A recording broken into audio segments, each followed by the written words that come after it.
Hello everyone, it's Dark here with another video.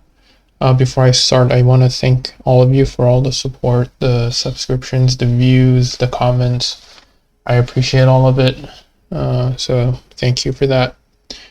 This video I have something interesting to share with you guys. At least it was interesting for me, so I think a lot of you WoW players and Final Fantasy players will find this one pretty cool. So I want to focus on character progression in both the games, and specifically I want to talk about the main quest character progression, and it will make sense as I explain this a little bit more. So in World of Warcraft, in Cataclysm, which came out in 2010, as part of the main story, you actually go on a ship, and the ship crashes, and you end up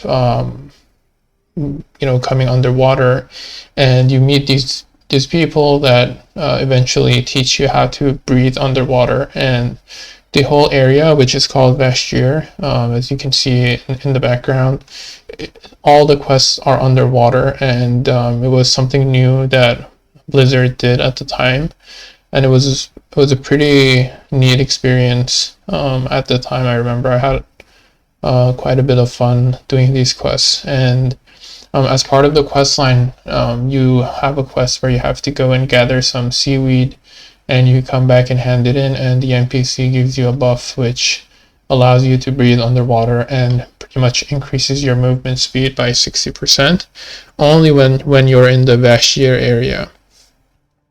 So it was a cool idea, and they pulled it off, and I think at least I enjoyed it the first time that I leveled. The repetition of it was obviously not so fun, because you couldn't get on your flying mount, and it was a bit slower in general than in other areas, but it was a fun thing to do.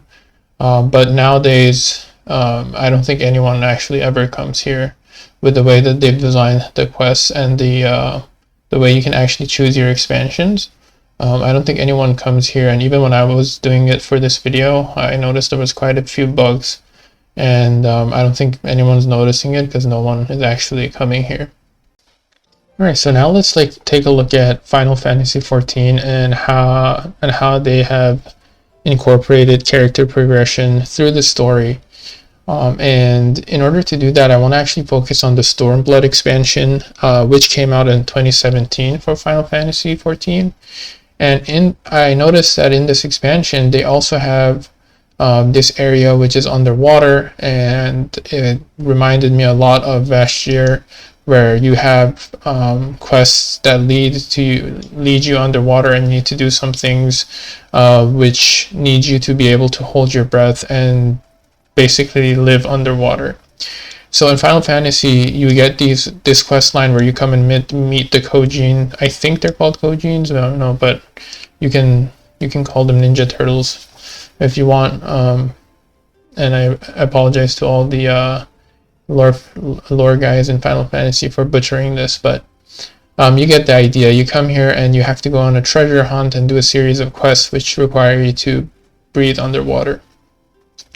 And in order to do so, you do a series of quests with a lot of cutscenes where they apply a ritual on you and a few of the other characters in the story that are accompanying you, and you and all those characters are able to breathe underwater and get on mounts. So the first point I want to actually point out is that it's awesome that the Final Fantasy developers probably took inspiration from that quest line in World of Warcraft and in that area. I think I'm not saying that they did this from World of Warcraft, but it's quite possible that they took inspiration from it, especially if some of them played the game.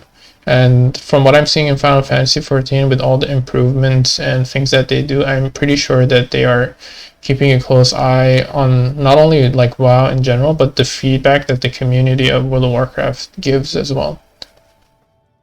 So it's cool that they incorporated this, and that's what I mean, that it's really good if both these games learn from each other rather than look at each other as competitors and try to bring each other down. And the same with the community. It's more to look at what each game does good and try to take inspiration from it. But the other cool thing with Final Fantasy 14 and the way they've approached this is that, well, you can do the same things in WoW, where you know, when you're in this area, you can actually you know, breathe underwater. You get increased movement speed. In World of Warcraft, you had that specific amount that they gave you, the seahorse, where you could ride underwater and it would give you speed. But with the ritual that they do in Final Fantasy 14, all your mounts are able to basically work underwater with the improved speed. The more important thing that I want to talk about is the character progression part, which is the main point of this video. So this ritual on your character isn't only for this area. So now that they have done this ritual on you, you can basically go underwater in any continent or in any other part of the map, which showcases that whatever you did in the game, whatever that you achieved by doing this quest line, by getting to this point, actually matters for your character, and your character gets stronger in a sense by doing this quest line, because now you can do a lot of things that you couldn't do before by going underwater. So I found that very cool that you kind of have this reference to this part of the game, whereas in World of Warcraft, if you didn't play Cataclysm, you would, you know, it wouldn't even matter to you that there was an area called Vashtir that allowed you to breathe underwater. And even if you did play Kata, it doesn't have any effects on all the other expansions that you did. You don't have that experience on your character. Whereas in Final Fantasy 14, you are stronger in a sense, meaning that you can go underwater because you went through this quest line. So I found that pretty cool. One other thing that kind of blew my mind as well was that way later on in the quest, as part of Stormblood, you have where you're on an actual another continent and it's a desert, and you're fighting with the resistance. There is a quest which you have to go underground underwater through a secret passage to infiltrate an area. And in the cutscenes, it's really cool as they're talking about who is supposed to go, and they actually reference the specific ritual that was done, and they're saying, you know, X, Y, and Z can go because they have had the ritual on them, so they can breathe underwater, but we can't. So it's cool that as part of this story, they actually reference your experience here and the ritual that you have on you and on the other characters, which means that they can go underwater, but everyone else can't. And I found that extremely cool because it means that the writers and designers have put a lot of forethought into this, and had referenced this specific gain that you have because you had the ritual done on you. And I think that's brilliant, and I think this is something that WoW can learn from Final Fantasy 14 to kind of carry on the character gains, the progressions that you do in all the other expansions, even if it's something as subtle as breathing underwater because you went to Vashtir and you did Cataclysm. And I think that's, even though it's so subtle and maybe it seems so small, it has some big indications when it comes to immersion and the MMO experience.